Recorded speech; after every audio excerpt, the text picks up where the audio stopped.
This is Egypt's #1 for hit music, 104.2 Nile FM.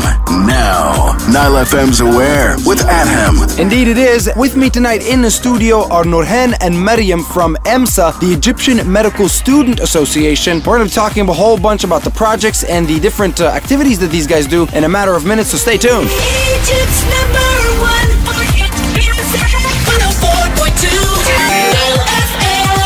Cairo, Nile FM's Aware. Welcome to the show. Hope you're having a great weekend, although it's coming to an end. But before we finish our weekend, yet another episode of Nile FM's Aware, and with me this time around in the studio are Maryam and Nurhan from a very, very interesting student-based activity called EMSA. Now, first of all, guys, welcome on the show, of course. Thank you. Now, I mean, EMSA as an acronym, it's a pretty long acronym as we introduced it before, but I wanted to ask you guys, before we get to what it is and what you guys do, why did you actually start this student-based activity? What was your driving motivation behind it? Well, the driving motivation the founders had to launch EMSA was basically that we wanted an outlet for the medical students to participate in something more creative, more out of their field, to get a taste of life apart from the medical field. I like it. So when you started this, because we all do know, and I have some medical students in my family, they get so involved in their education that they don't have any time or anything else to do with the outside world. It's just medicine, medicine, medicine. So what do you guys introduce, or what does EMSA bring to the table outside of the medical arena? Well, EMSA brings to the table awareness campaigns. We have lots of initiatives. We have lots of courses and trainings. We have exchange programs, internship programs. Very interesting, very interesting. Well, actually, we'd like to talk to you more into detail about this, but if we could take, one of these initiatives, let's start talking a little bit about that. For example, the exchange program.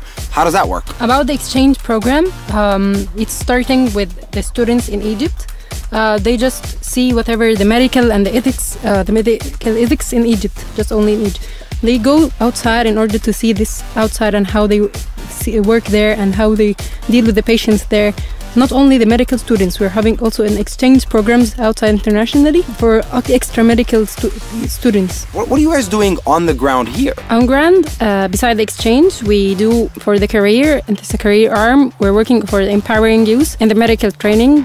We just added to them courses and for the medical education and training courses, starting with the medical students, and then we're starting to the school, and we're going to educate them a lot of courses like for the first aid and a lot of courses which they will get educated, and also in career counseling in order to know how can they deal with the patient, like patient-doctor relationships courses, a lot of. Very, very, very cool. I especially like the career counseling part, because correct me if I'm wrong, aren't these courses covered in their original education, or are these things that are not covered by their university education? You guys are complementary or parallel education, or how does this work?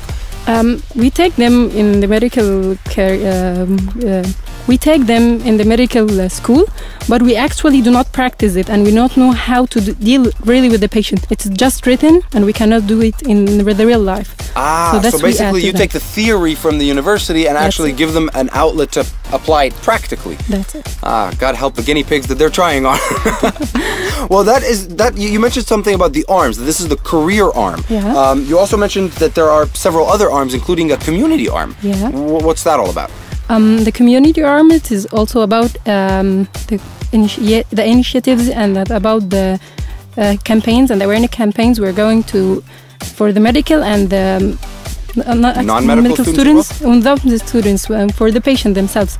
Do awareness campaigns in the diabetes, for example, AIDS, for the cancer, and a lot of initiatives and a lot of. So basically everything that is medically related, but not necessarily medicinal science or the study of it, but awareness about certain diseases and certain syndromes that might come in handy if unfortunately, la qaddar Allah, you or someone in your circle of friends or family have them. So you mentioned something about dinner in the dark. I definitely want to know what that project is all about. All right, Dinner in the Dark, it started out 3 years ago, and the basic concept is that we're gonna take you, someone who can see, put you in a room, blindfold you, close everything, you'll not see anyone or anything, and then we're gonna make you have dinner. And your guide is someone who's blind. I love that idea. I absolutely love that idea. Yeah, so what is the end goal of this though? The end goal of this, that we just started it as like an idea, because EMSA is where your ideas fly, so we just went with it, and we found out that it was really impressive, and a lot of countries in the Middle East actually wanted to take our projects.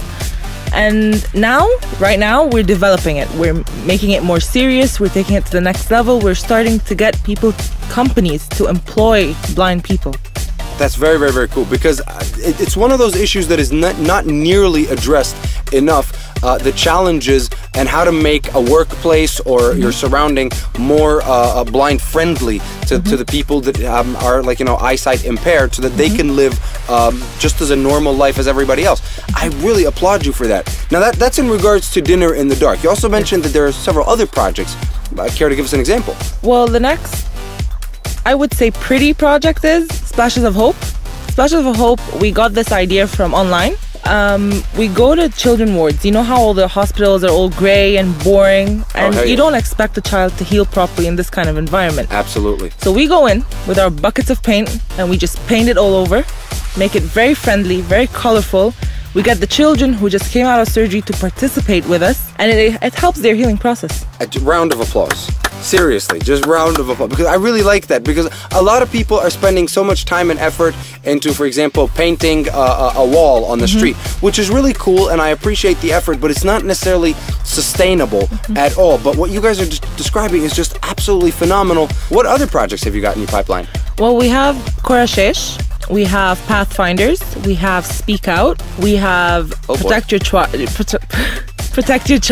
We have quite a bunch. Yes, we have Sokara Kem and Going Pink. Okay. Well, obviously we can't talk about all of them, so I'm just going to choose one at random. What's Going Pink all about? Going Pink is all about breast cancer. We try to target the women and spread awareness, and we try at the same time to get men to support these women. And at the same time, men do get cancer, breast cancer too. So yeah, I've actually heard that. Yeah. And I just did not know that at all. But apparently a man can have breast cancer. And yes, he can. Yeah, imagine that. I guess what I want to ask right now is, what are your plans for the future? I mean, what do you have in the pipeline that is about to happen? Well, we're very proud of where we've gotten. We've started out in Cairo, we've expanded in several branches all over Egypt, and we actually do have a very interesting upcoming event next week on the 24th. We are collaborating with UN Women, and we are screening a documentary called Dilla Rogel, In the Shadows of a Man, at the Ain Shams University Faculty of Medicine. We'll have speakers there, guest speakers coming to talk, and the main aim is to spread awareness about women's rights. I love it. I love it. Now, actually, just in case, people are aware of this, they want to come, maybe they want to volunteer, maybe they want to be aware of what you guys are doing, maybe they like a project more than another. How do we get in touch with you? How do we find you? Where are your branches? What's up? Well, you can visit our website, which is emsa.org.eg. So EMSA, EMSA.org.eg. Yes. All right. And you can find us on Facebook, the Egyptian Medical Students Association, EMSA. And you can follow us on Twitter at EMSA Egypt. EMSA Egypt, at EMSA Egypt. There you have it. That's all the contacts that you can need to get in touch with this wonderful organization. I personally am behind you 110%, and I'm planning on actually attending that event of yours on the 24th. But that's it from us on this edition of Nile FM. And as I always mention, if you're one of these individuals working with an NGO, working with an organization or social development initiative, and you're trying to do some good for the country, impacting the community positively, send me an email at aware@nileradioproductions.net. Again, aware@nileradioproductions.net. Let me know a little bit about what you guys are doing, and I would love to have you right here on the show, and we can shed some light on your initiative or organization. That's it from us. Ladies, it's been an absolute pleasure having you on the show this time around. Thank you so much for taking the time. Thank you for having us. Absolutely my pleasure. That's it from us. We'll catch you next Saturday, where it's all about giving back to the community right here on Nile FM's Aware. We're out.